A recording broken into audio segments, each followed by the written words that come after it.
Hello and welcome to Culture on I-24 News. I'm Oded Groper and it's always a pleasure to have you here. Today on our show we'll have choreographer Sharon Eyal in the studio to talk about her company's new show. Excellent. We'll visit the Sacred Music Festival in Jerusalem. And we'll hear about Israel's Black Hebrews and their music.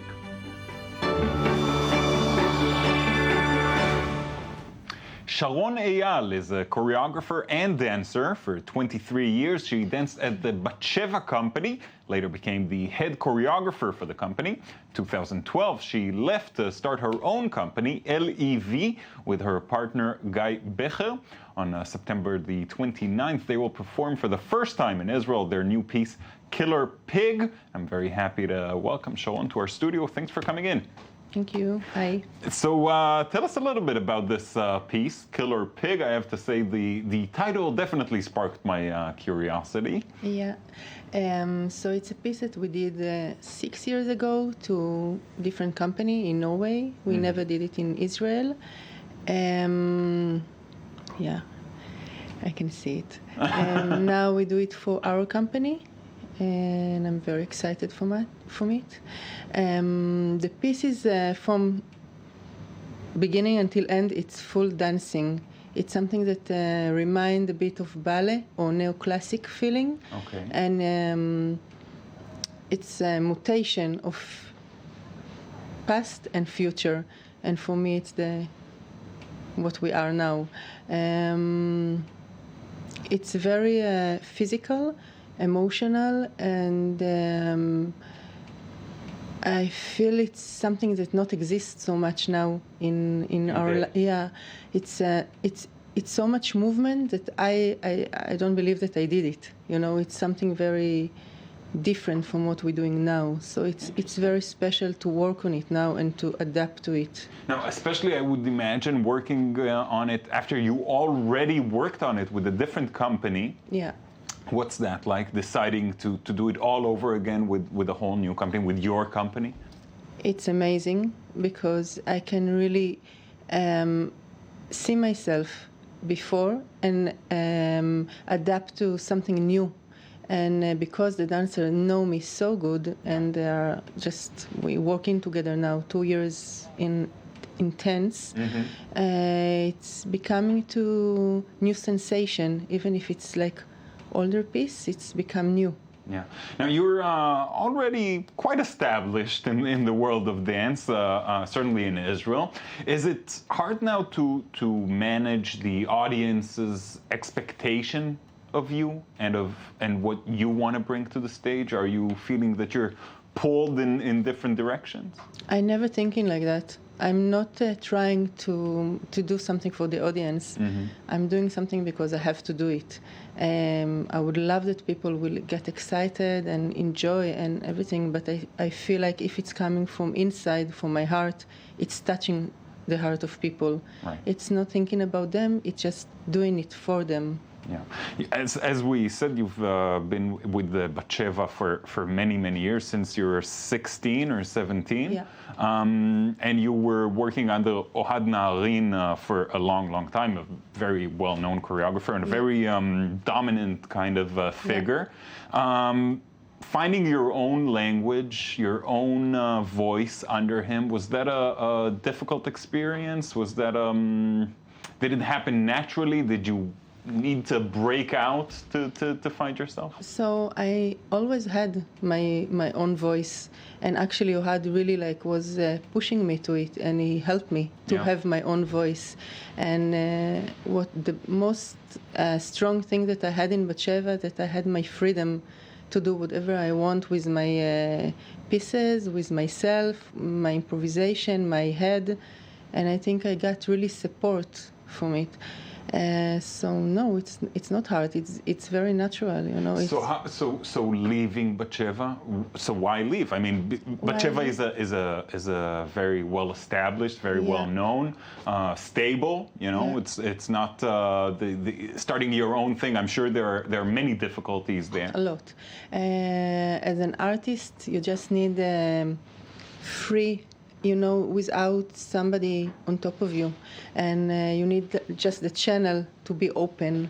That's it. It was amazing, and it was like my home, and it's still my home because I'm doing classes there. We are really in good connection, and it will be always my home and my school and everything.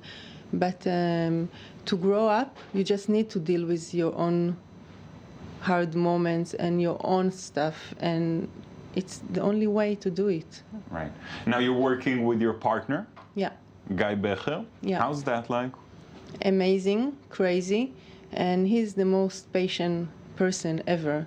So I'm glad it's... So you're working, I would imagine it's 24/7. Yeah, we're working all the time together, and we are living together. We have kids, and we love each other, and everything is like, that's it. That's our life. Don't you want to break from it every now and then? It's not that I don't want to. No, first of all, no, because it's like that, and I love it. Yeah. It's the only way for me. That's the way that I choose, and that's it. Mm-hmm.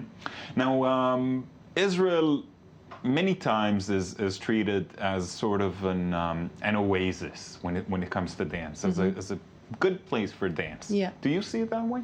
I see that it's a great place to dance, but I connect to dance from inside.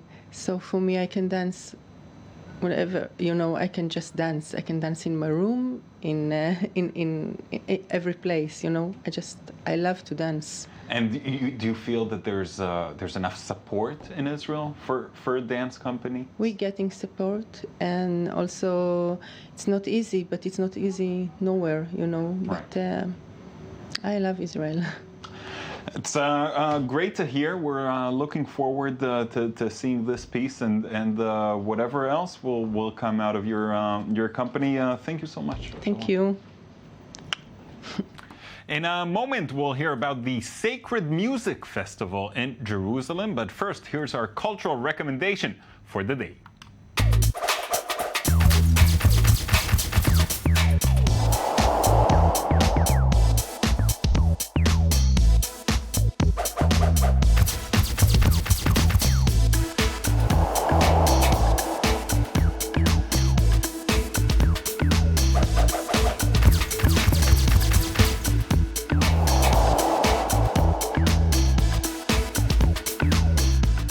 Peter Lindbergh did not exhibit his work in Paris for the past 10 years. This unique exhibition presents the best photographs he has accumulated in his successful 30-year-old career. His recipe for success is bringing out the beauty of his subjects in their natural form, with very few artificial elements, especially in black and white. Lindbergh has a unique style known for his portrayal of woman's sensuality. The artist is no longer interested in overproduced staging and superfluous glamour. As he says, feminine beauty cannot be expressed without truth, just the opposite of the current digital retouching. This exhibition dives back into portraits of the 1990s supermodels Linda Evangelista, Mila Jovovich, Claudia Schiffer, and Naomi Campbell. Lindbergh's photos were printed in some of the biggest magazines. You can see some of his unpublished works in large prints at this exhibition. The exhibition will take place at Gagosian Gallery until November the 22nd.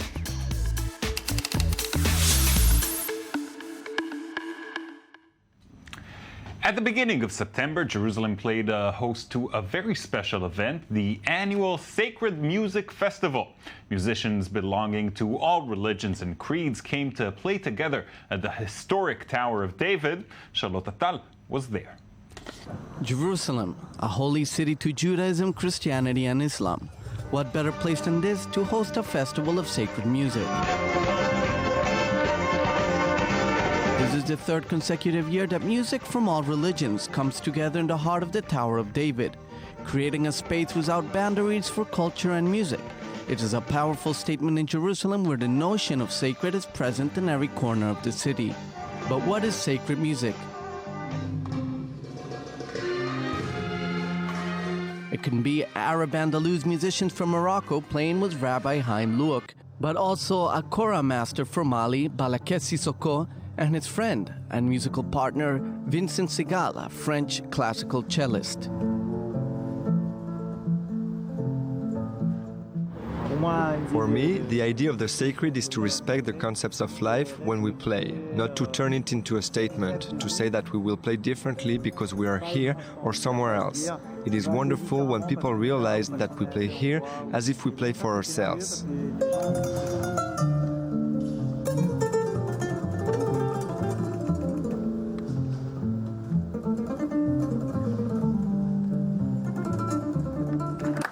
The duo's album Chamber Music reflects, as its name suggests, the atmosphere of two friends who find themselves in a room playing and expressing themselves through their instruments.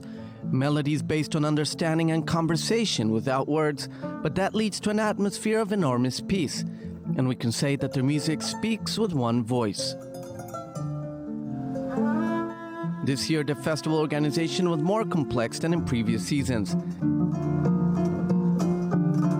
The organizing was done in a post-war climate with cancellations and rescheduling. But Vincent Segal and Balakeh Sissoko are performing in Israel for the first time, and they have not responded to the call for a boycott affecting the country. Clearly, there are plenty of people who have told me, you have to boycott. You should not go there, and I understand why they say this, but there are more important reasons why I should perform here. With my life story and family, it's my right to play here. I think if I can bring with music a little peace, then I will come here. I'm not a politician, but if I have to change things myself, I think it's important to come. I make music, it's good for the heart, and if I bring relief, that's good. During the next few days, other stunning performances took place, with more than 100 international artists participating. Music soothes the soul, and in Jerusalem, this music is a blessing. The Black Hebrews are African Americans who claim to be the descendants of Abraham. When they came to Israel, they brought with them soul music, jazz, and reggae. Flo Sitruk went to meet them in Dimona in the south of Israel to bring us their story.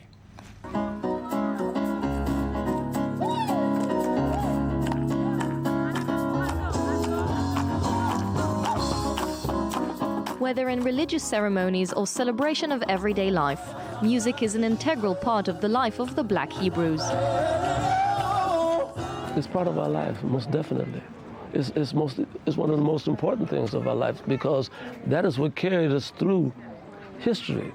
When we were taken into slavery, it was forbidden for us to speak our own language, to do anything regarding our culture. So the songs kept us connected. We would sing about the Jordan River because this is where we came from. Black Hebrews are Afro-Americans who claim to have descended directly from Abraham. In the 1960s, Ben Carter, a worker from Chicago, called for a return of the community to the Holy Land. Hundreds followed him to Liberia and then to Israel. Among these pioneers was bass player Charles Blackwell, alias Prince Hezekiah. He quickly established the Soul Messengers to fulfill the basic needs of the community. We practiced and we got real good with the Israeli song, and so our first performance was a big hit because they wasn't expecting all of these black faces to know Hebrew. And it was a shock, and we immediately became famous. Nevertheless, at first, those who presented themselves as the only real descendants of the chosen people received an icy welcome in Israel. Black Hebrews are refused Israeli citizenship and have no legal status. When I arrived, it was we were very isolated, and it wasn't warm. We weren't accepted. Like most people wanted to know, why are you here? Why you come here? You know, they didn't understand, and we just told them we came here to live in Israel. We wanted to represent and support Israel. And slowly but surely, as we began to move around the country and sing, my portion was singing, the community and the whole country began to warm up to us. The choir was managed by Elisheva, and the Soul Messengers quickly achieved international success. In Israel, they are invited to play at official events, and the members of the community took part in primetime TV shows. In 2006, a Black Hebrew was chosen to represent Israel in the Eurovision Song Contest. Of course, this is a major event. It's a big victory for the community. Again, all of these things that brings us out front and shows the community the large community what it is that we can do. It's a great victory for us here. Today, the community numbers 3,000 members, mostly settled in the Village of Peace in the southern city of Dimona. The children of the community received Israeli nationality and serve in the armed forces. The music remains and continues to give rhythm to their lives.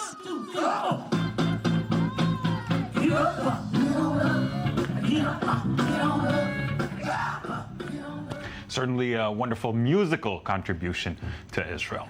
That's it from us for today. I hope you enjoyed watching our show. We'll be back tomorrow. Till then, you can check out our website, i24news.tv, to find our past shows. You can also find us on Facebook or on Twitter. That's it for today. Goodbye.